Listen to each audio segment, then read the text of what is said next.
इमरान खान साहब अगर फर्ज करें उनके जहन में कोई शख्स है तो वो भी कहीं ना कहीं से तो कोई ना कोई मुशावरत कहीं ना कहीं से या कोई उनका राब्ता या कोई इशू ये है सारा कि फौज जो है इस्टेब्लिशमेंट, वैसे इस्टेब्लिशमेंट में तो और बहुत सारे अनासर आते हैं, फौज को ले लेते हैं तो उनके सरबराह के। मेरे कुछ लोगों से आज रिटायर्ड जनरल्स के साथ बात हुई, सीनियर अस्करी क्या था, वो बड़ा शदीद गुस्से में है, वो इस बात पे शदीद गुस्से में है। और मैं आपको बताऊं, आज नहीं तो कल, कल नहीं तो हफ्ते, 10 दिन, महीने बाद जो भी आर्मी चीफ आए, जो इसका असर अपनी जगह रहेगा कि खास मुद्दत पे हमारे चीफ को और हमारी इस तैनाती को इस तरह जेर बहस लाया गया। बात चीजें होती है ना जो मतलब एक अदारे के अंदर चीज होती है, एक बात। दूसरी बात,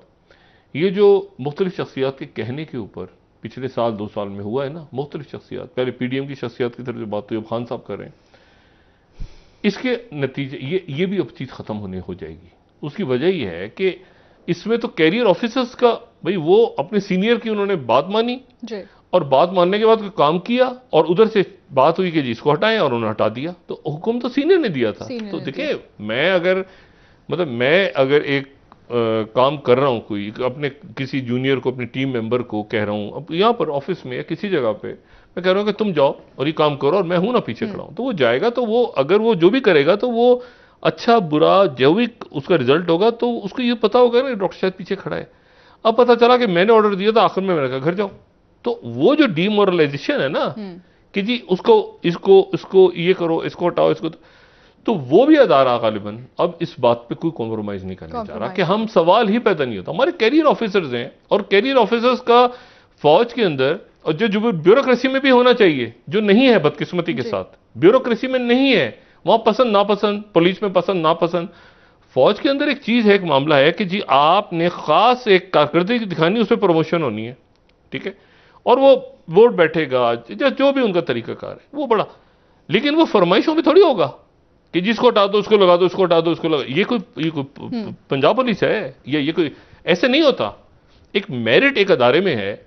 अच्छा, ये यूनिवर्सिटियों में, कॉलेजों में, कॉर्पोरेट सेक्टर में, पूरी दुनिया में थोड़ी बहुत हैंकी पैंकी होती होगी, लेकिन असूल ही है कि मेरिट पे जा रहा है बंदा। ये बंदे की नीचे से जो है एक असिस्टेंट प्रोफेसर है, वो एसोसिएट प्रोफेसर कैसे बनेगा, इतने पेपर्स उसने लिखे हैं, रिसर्च की है, फिर उसके बाद वो प्रोफेसर कैसे बनेगा, फिर वो वाइस, मतलब ऐसे हो नहीं सकता कि आप ये कहें कि ये अचानक ये जो लेक्चरर है ना, इसको यार कल से लगा दो यार वाइस चांसलर, तो ये दुनिया इस तरह चलती नहीं है। इसके अंदर हमें ठीक करने हैं, हमने ब्यूरोक्रेसी ठीक करनी है जो सियासी हुई है इस मुल्क की बड़ी बदबख्ती। और अच्छा, और वो क्या करें ब्यूरोक्रेसी,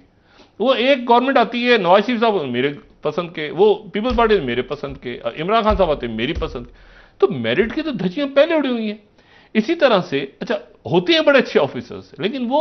उनका सर्वाइवल बड़ा मुश्किल हो जाता है। 21-22 ग्रेड तक हम कैसे जाएं यार, जब तक हम अपनी कारकर्दगी अच्छी दिखाएं या साहब बहादुर को खुश रखें। तो उस चक्कर में सत्यानाश तो वैसे हुआ है। अब जो अदारे बच गए, ये यूनिवर्सिटियों के अंदर मेरा ख्याल है बड़ी हद तक ये मेरिट है, मतलब ये कहां, ये हो नहीं सकता कि आप किसी, मतलब जब तक उसने एमफिल पीएचडी इतने साल का तजर्बा नहीं है, एक खपड़ जाती है यूनिवर्सिटियों के अंदर। ये कुछ जगहों पे है, कॉर्पोरेट सेक्टर में तो सवाल ही पैदा नहीं होता किस तरह से हो, लेकिन फौज के अंदर तो एक हमेशा से लोग आइडियलाइज करते हैं ना सिस्टम में, उसके ऊपर ही कॉम्प्रोमाइज नहीं करेंगे कि अब इसको हटा दो, उसको हटा दो, यहां लगा दो, फलां लगा दो। ये खान साहब को बात मेरा ख्याल है वो खान साहब ने किसी और अंदाज में कही होगी, क्योंकि सामने से भी एक जो अमल आया तो उसका रद्द-ए-अमल उन्होंने दिया, या इनकी तरफ से अमल आया उधर से रद्द-ए-अमल दिया कि इस बहस को छोड़ दें। असल बात यह है कि 2-3 फैक्ट है ना, खान साहब मुल्क की सबसे बड़ी सियासी जमात है इस वक्त। नंबर 2, इलेक्शन की तरफ जाएंगे, स्वीप करेंगे, इनको इलेक्शन सूट करता है, हुकूमत इत्तेहाद को इलेक्शन सूट नहीं करता। लेकिन एक चीज रियासत को सूट नहीं करती और वो माशाल्लाह है, ये अदम इस्तेकाम है। अपनी अपनी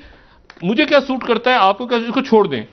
पाकिस्तान को क्या सूट करता है, पाकिस्तान को एक चीज सूट नहीं करती, वो अदम इस्तेकाम है और वो इंतशार है, और वो सूरत में होगा जब आप माशाल्लाह की और इस तरह की बात है। ये बात जहर कातिल है, आपको बताऊं, बाहर अगर कोई जिक्र हो ना ये कहीं दुनिया में कि माशाल्लाह लगना है तो ये पॉलिटिकल लीडरशिप को के लिए अच्छा है ही नहीं। माशाल्लाह तो हमेशा वो है जहां पॉलिटिकल लीडर कहते हैं कि मतलब लड़ते हैं उसके खिलाफ, जदोजहद करते हैं पूरी दुनिया में। तो और पाबंदियां लगेंगी पूरी दुनिया से। हाँ। आपके ऊपर जो सैंक्शंस लगेंगी, आप मतलब अभी ग्रे लिस्ट में आ गए, ग्रे लिस्ट से व्हाइट में आए हैं, आपके कर्जे ये सारे स्टेल हो जाएगा। लोग आपसे बात नहीं करेंगे कि भाई इनके मुल्क में मार्शल पाबंदियां। बिल्कुल आप एक, यानी जिन मुल्कों में मार्शल नहीं भी है, जैसे ईरान है, मार्शल तो नहीं है, पाबंदियों की जद में है। डॉक्टर साहब, ये बयान क्या सिर्फ एक स्लिप ऑफ टंग था या कोई ख्वाहिश है? ये खान साहब के आसपास बैठी शख्सियत, अफलातून है, ये कौन से लोग हैं, ये शायद की दलदले में नहीं है अब गालिबन। ये वो हैं जो खान साहब को पता नहीं, ये इलेक्शंस में जाएं, इलेक्शन की तरफ हर सूरत में लेके जाएं। अभी रस्सा वो अपनाएंगे इलेक्शन, और इलेक्शन की डेट पे बहस हो रही थी, ये बात चल पड़ी थी कि इलेक्शन होगा। ये 2-3 दिन पहले बात की थी ना, ख्वाजा आसिफ साहब ने की थी, या हुकूमत की तरफ से बात हुई थी, राना सनाउल्लाह साहब की, इनकी तरफ से बात हो रही थी कि कोई दरमियानी कोई डेट ऐसी कर लेते हैं। खान साहब ने जो बात दरमियान में की है ना, 2-3 जुमले इनके, उसके बाद वो रिएक्शन आ गया कि अब तो सवाल ही पैदा नहीं होता, अब तो जो मुज़ाकरात करने कर लो, पिंडी में मुजाहरा करना है, इधर करना है, उधर करना है। और अगर ये तो अब ये देखें ना, ये एक बड़ा हमारा इस वक्त एक बहरान ऐसे खड़ा हो रहा है कि मुल्क की सबसे बड़ी जमात, और वो खान साहब के इतने फॉलोअर्स पाकिस्तान में और दुनिया भर में, वो खान साहब को ऐसी जगह ले जा रहे हैं जहां उनका वोट या उनकी हुकूमत ही ना आए, यानी कभी खान साहब को देखा ही ना जाए कि वो वजीर आजम है, यानी वो ऐसी सूरत हाल की तरफ। और खान साहब जो हैं, वो नवाज शरीफ साहब जो कहते हैं कि पलट के देखता हूं मैं, नवाज शरीफ साहब को चढ़ाने वाले थे ना, अभी जब लास्ट टाइम हुआ तो उन्होंने कहा, लास्ट टाइम लोगों ने कहा जी आप क्यों नहीं निकलते बाहर, तो नवाज शरीफ काफी आजमा चुके हैं इतने सालों में। उन्होंने वो कमाल का जुमला कहा था ना, उन्होंने कहा ये मुझे पता है मुझे क्या करना है, आप मुझे आगे चढ़ा रहे हैं और मैं फिर कहूंगा ना कि वो कदम बढ़ाओ नवाज शरीफ, तो मुझे पता है आप सारे किधर खड़े होंगे, मुझे हैंडल करने दें। ठीक है, ये जो अपॉर्चुनिस्ट किस्म के लोग चढ़ा रहे थे ना, तो खान साहब ने तो अभी वो माहौल देखा नहीं है जहां पे चढ़ाने वाले उनको चढ़ा रहे होते हैं, अरे चले ना खान साहब। आखिर में ये पूरा का पूरा लोग एक शख्स को जानते हैं, उसका नाम है इमरान खान। कोई मैं उसके पीछे छुपे हुए सारे आराम से खड़े हुए पीछे। अच्छा, अब वो परेशान भी, अच्छे अच्छे लोग भी हैं, लेकिन मसला ये है कि वो जो खान साहब जिनकी बात सुन रहे हैं ना, मार दो, गिरा दो, लाशें गिरे, वो लोग, उन लोगों को तो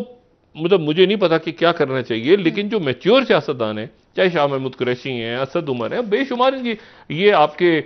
हमाद अजहर वहां नजर आ रहे हैं, फवाद चौधरी साहब, इनको नहीं पता कि मार्शल के सूरत में क्या होगा इन सब के साथ। बिल्कुल ठीक कह रहे हैं डॉक्टर साहब। अब फेस सेविंग की एक टर्म जो है, वो कोई मटक रहा होगा, कोई अटक में पड़ा होगा, कोई खटक रहा होगा, कोई किधर होगा, चटक पटक हो रही होगी। ये मार्शल्लाह जो है, ये सबसे ज्यादा अगर किसी को नुकसान पहुंचाएगा तो वो इमरान खान को पहुंचाएगा, कि इमरान खान के सबसे ज्यादा वोट हैं और इलेक्शन की तरफ लेके जाते हैं मामला को, बातचीत मुज़ाकरात के हालात उनके फेवर में, कुछ भी कर लें, असेंबली में जाएं, आगे करें, पीछे करें, ये कर करा के इलेक्शंस की तरफ लेके जाएं, मुल्क को इंतशार की तरफ ना लेके जाएं।